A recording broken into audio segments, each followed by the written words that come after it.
Hey, everybody. Welcome back to the Fantasy Football Post. I'm Sid Rosenberg for OpenSports.com and the National Football Post. Let's help you get your lineup set for a week number 9 of the NFL season. Here's my main man, Joe Fortenbaugh, the great fantasy expert at NFPost.com. How are you, Joe?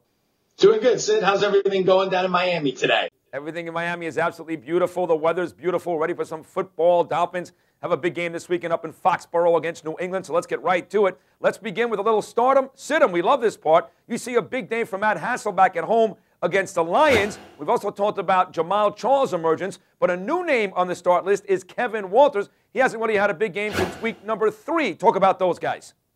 Walters popping onto the scene early this week with the injury to Owen Daniels. Not only that, now it's time to already throw him in the lineup. Here's the situation. Daniels was ranked 12th in the NFL in targets this season, averaging 7.2 per game. With him gone, someone's going to need to step up and handle that production. Andre Johnson's already seeing his share of targets. Look for Walter to be the guy to emerge and to see more action from quarterback Matt Schaub. In addition, and here's the key, Sid, the Colts could be without both starting cornerbacks this weekend, and they could be starting 2 rookies in their place. That is a great sign for the wide receivers from Houston. Kevin Walters, an excellent start this weekend. All right, let's talk about who you're benching now. We know as an Eagles fan, you don't want to see a big game out of Tony Romo for Dallas, so you're going to sit him come Sunday, right?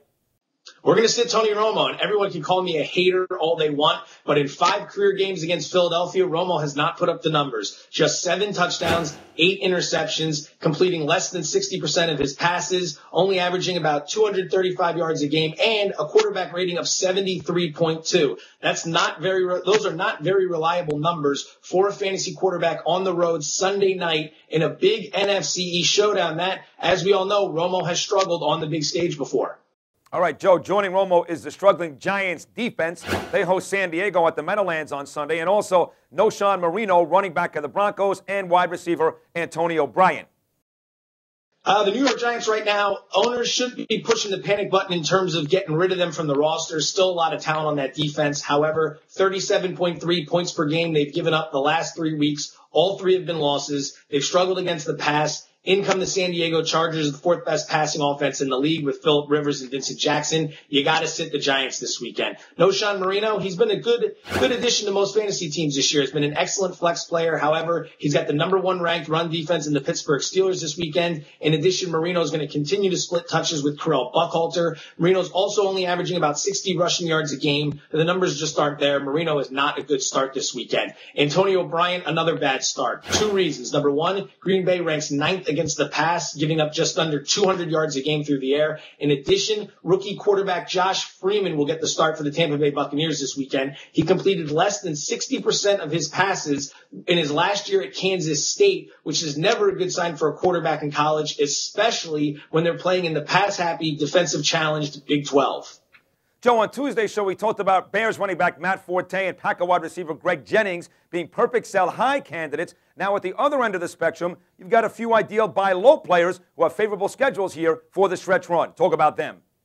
2 great buy-lows. Detroit Lions wide receiver Calvin Johnson hasn't put together a full game since week 4. Owners have started to sour on him. He hasn't been playing due to the injured knee. They had the bye week. Detroit has reverted back to their old ways. Owners could be looking to make a move on him since they haven't gotten a lot of production lately. This is a guy that you want to target. You can get him for a low price. When he comes back, he's going to be heavily targeted once again from quarterback Matthew Stafford. Detroit's going to continue to throw for 4 quarters in every game. This could be a guy that really helps during the stretch run. In addition, and this is only for the gamblers out there, Steve Slayton is a great buy low right now. After last week's outing in Buffalo when he fumbled the football and was yanked for Ryan Moats, who came in and scored 3 touchdowns, Slayton owners are in full panic mode this week. They're looking to unload the guy for next to nothing because they think he's not going to play the rest of the year. Granted, his role moving forward has yet to be determined, but this is a guy you could get for a very good price right now who could end up resuming the starting role in Houston and putting up big numbers down the stretch. All right, here we go. It's fantasy pick'em time. Joe, I'm going to give you 2 players. You tell me who's going to have the better fantasy day. 3 out of 5 last week, so that's 7 for 10, 70% the last 2 weeks. That's a pretty good percentage. So here we go. Number 1, running back Kevin Smith of the Lions versus the Seahawks, or running back Ray Rice of the Ravens versus the Bengals. You got to take Ray Rice. He's got the tougher matchup this week against a good Cincinnati defense, but this guy finds ways to produce every time he gets the ball. He's dynamic in both phases of the offense. We're going Ray Rice this week. Giants running back Brandon Jacobs versus the Chargers, or on the flip side, LaDainian Tomlinson of the Chargers versus the Giants. As bad as the Giants' defense has looked lately, I'm still going to go with Brandon Jacobs. He's going to see a healthy dose, of touches. And San Diego struggled to stop the run this year. Jacobs should be able to pound it. I watched him in Philadelphia last week. Once again, it takes 3 to 4 guys to bring him down. We're going Brandon Jacobs. Let's stick with that game. Giant quarterback Eli Manning versus San Diego, or the flip side, Charger quarterback Phillip Rivers versus the Giants. I think I know your answer.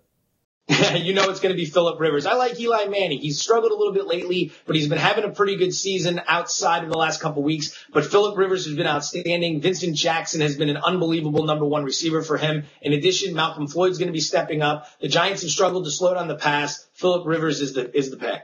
49er wide receiver Michael Crabtree versus Tennessee, or Bears wide receiver Devin Hester versus Arizona.